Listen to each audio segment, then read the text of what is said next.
Here's a question for you. Does it seem like everyone around you is getting sick or is sick currently? Yeah, so there's a big reason why. There's a huge rise in respiratory illnesses, including the flu. Last week in Northeast Ohio, there were 121 hospitalizations because of the flu, and the CDC says flu activity is very high right now.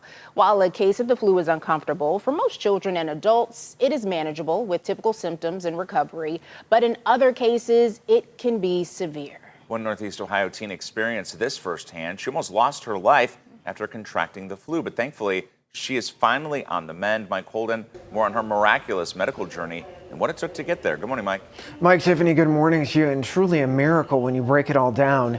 Maggie's family says the entire experience has been surreal. They never expected her condition to get as bad as it did after contracting something as common as the flu. A double lung transplant, though, saved her life, and they now credit the doctors at Rainbow Babies and Children's, as well as Nationwide Children's Hospital in Columbus, for giving her a second chance.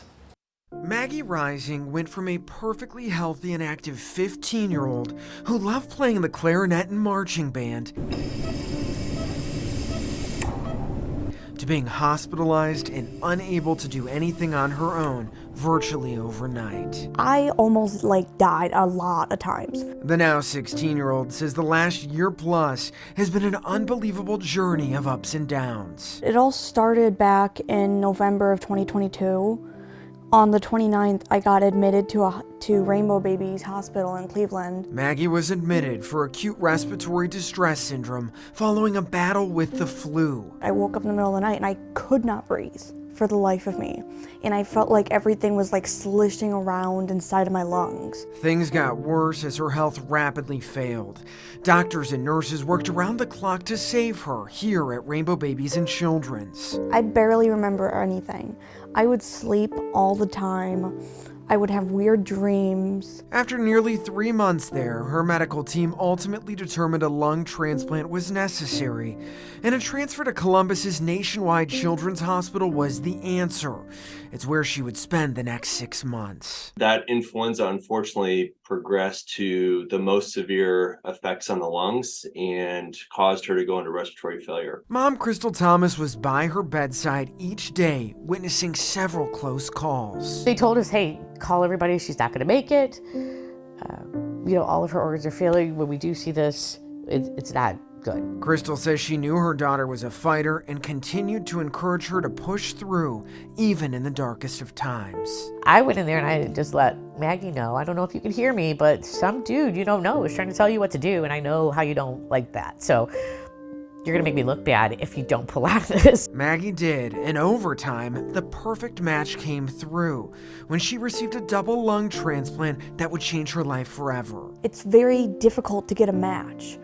I know kids that have been in the hospital for lungs that were there for years. Maggie spent her 16th birthday in the hospital, but eventually made it back home to Sheffield Lake. The community rallying around her by sporting shirts and hoodies that say "Magic for Maggie" and fundraising on her behalf. She reflects on the days of playing the clarinet, bass clarinet, and tenor sax, and how strong she once was. Those are my other two best friends. But she's now starting a new chapter in life and getting stronger each day. During senior night in the fall, she took on the role of drum major and directed Brookside High School's marching band with pride. I'm gonna be honest, I was standing there going, 1, 2, You were just focused on the count. 3, 4. It was terrifying. Her gratitude to her community, hospital staff, and everyone around her beyond measure, and celebrating the little things. I would not be here without them. But Maggie is here, and we are so grateful that she is doing well and really appreciative that she was brave enough to share her story. Now, she still goes back to the doctor regularly for checkups as well as additional care and therapy. She is encouraging everyone to get vaccinated if they feel comfortable, as she never expected in a million years to get so sick from the flu. And guys, her dream now, as she is 16, she's working on that license. She wants to get a car, and obviously she needs the transportation to get back and forth to Columbus.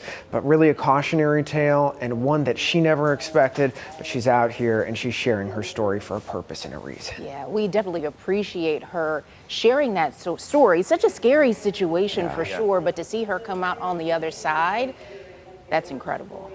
Yeah. Mom said she's a fighter every day. All right, Mike, thank you.